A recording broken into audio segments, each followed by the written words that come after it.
Good day! So for today's lessons, we have first comparison and contrast of information and simple story. So let's have first the comparison and contrast of information week 7. So our objective, you are expected to compare and contrast information.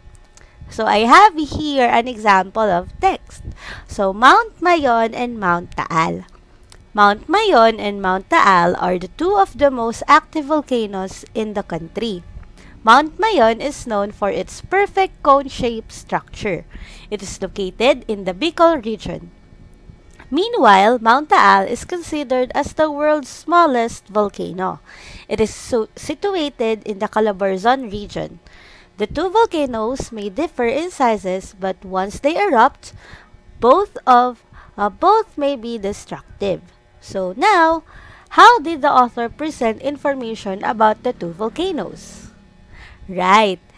The author presented the information about the two volcanoes in a comparison and contrast.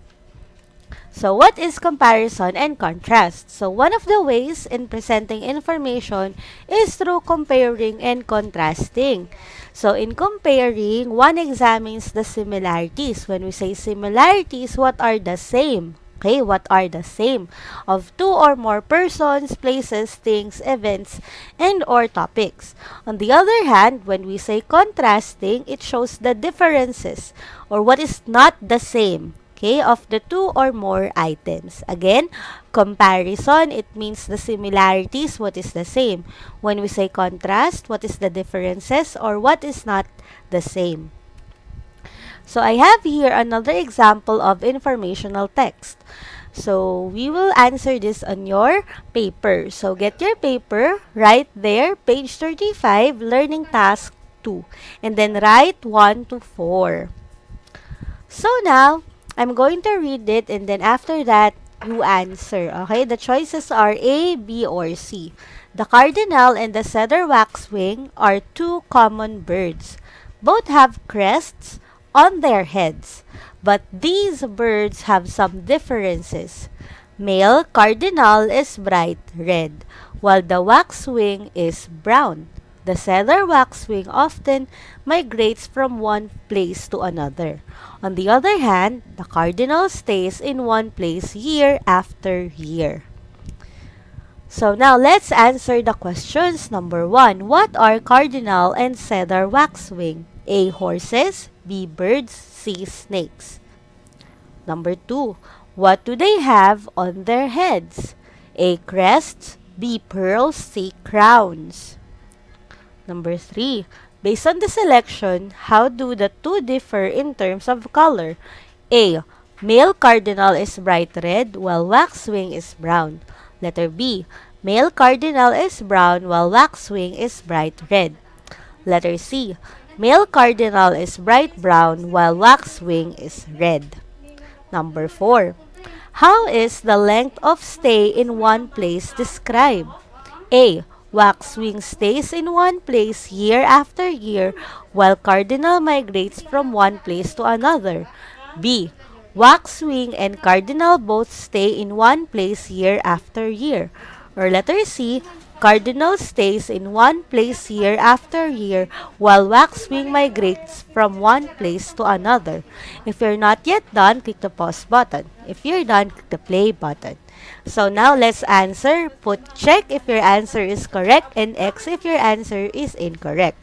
So for number 1, the correct answer would be B, birds. Number 2, letter A, they have crests. Number 3, letter A. And letter C, and number 4, letter C. Cardinal stays in one place year after year while waxwing migrates from one place to another. So now, we're done with our first lesson. Let's move on to our second lesson, which is simple story. This is for week 8. So our objective, so you are expected to write a simple story. So I have here an example of short story. I will read it to you, then afterwards we are going to answer. So a day in our garden. Ethan and Joy went to their garden yesterday. They planted some seedlings.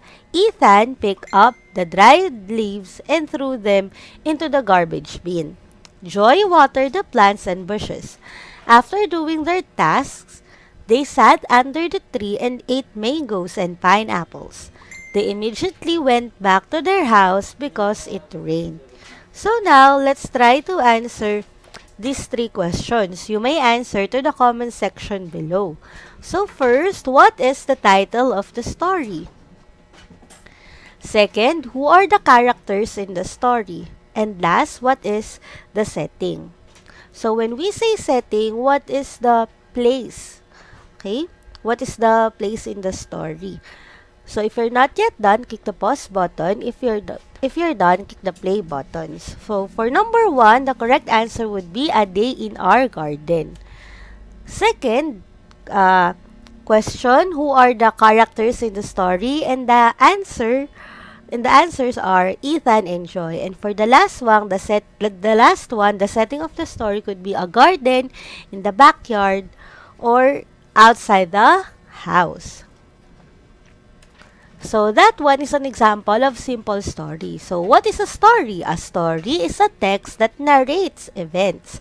Stories may either be fictional or non-fictional. So what is fictional? Fictional stories are events that are imaginary, that can only happen in our dreams. Okay? Like stories that has fairy godmother, because it's an imaginary example, because in the real world, there is no fairy, right? While meanwhile, non-fictional stories are those that are based on facts and happen or have happened in real life. Like there would be a story of Life of Rizal. So that happened in a true story because it's based on facts and it already have happened. So now, a simple story has the following basic parts. First, we have title. It presents the overview of the story. Second, we have characters, which refer to the actors or performers in a story. They may be humans, animals, and etc. Number 3, setting. So setting tells when and where the story happened. Example, in a long, faraway land, or a long time ago in a faraway land. So that is the setting of the story. It tells when and where the story happened. Fourth, we have events. So events means the occurrence in a story. They are basically divided into 3 parts: beginning, middle, and ending. Beginning, it introduces the characters and the setting. You tell what is the setting and who are the characters. Okay? That is the beginning. So, in the middle, it narrates what the characters do and what happens to them. And the ending, it tells how the story ended. Usually, it also presents the lesson learned by the characters and the reader. So, one example could be the story of King Midas and his golden hands. So, in the beginning, I will introduce a character. So, we have, in a faraway land, there lives a king who loved gold. So, that is the character. Now, and I also tell the setting. So, in the middle, I will narrate what the characters do and what happens to them. So, because King Midas loved gold, he wishes that anything that he will touch will turn into gold. So, that is the thing that happened there. Now, but then, it happened. Everything that he touched turned into gold. And then one day, her beloved daughter went up to him, and then he accidentally hugs her beloved daughter, and her beloved daughter turned into gold. So now, in the ending, I will tell how the story ends. So, King Midas wished again that everything that he touched will turn to its original object, that it will not turn into gold again, so that he could return his daughter. And then he learned that the important thing in life is not gold, but instead it's your loved one. So that is the ending of the story. So now, let's check your knowledge in our lesson. So, get your drill board. Let's answer learning task 1. So, what we need to do is to match the descriptions in column A with the terms referred to in column B. So, write the letters of your answers in your notebook. So, number 1, it presents the overview of the story. So, what is it? Is it A, setting, B, title, C, characters? Number 2, it refers to the actors in a story. Is it A, setting, B, title, C, characters? Number 3, it tells when and where the story happened. Is it letter A, setting, B, title, C, characters? If you're not yet done, click the pause button. If you're done, click the play button. Now, let's check in your drill board.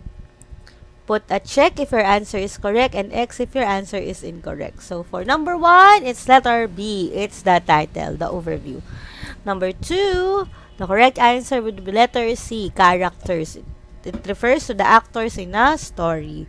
Number 3, we have letter A, the setting. Again, setting, it tells when and where the story happened. So, now, this is the last part of our activity.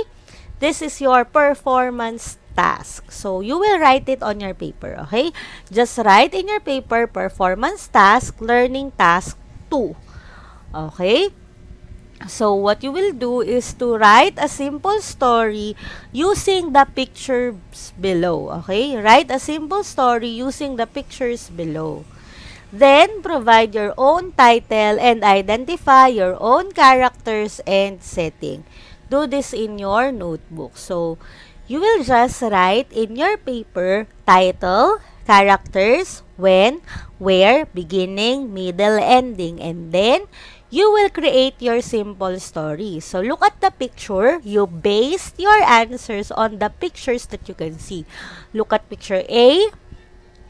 Look at picture B. Look at picture C. And look at picture D. So, now, if you will give a title to those pictures, based on based on the picture, what could be the title? Give your title. Okay, you write your answer there. Okay? Character. Now, based on the picture, what is the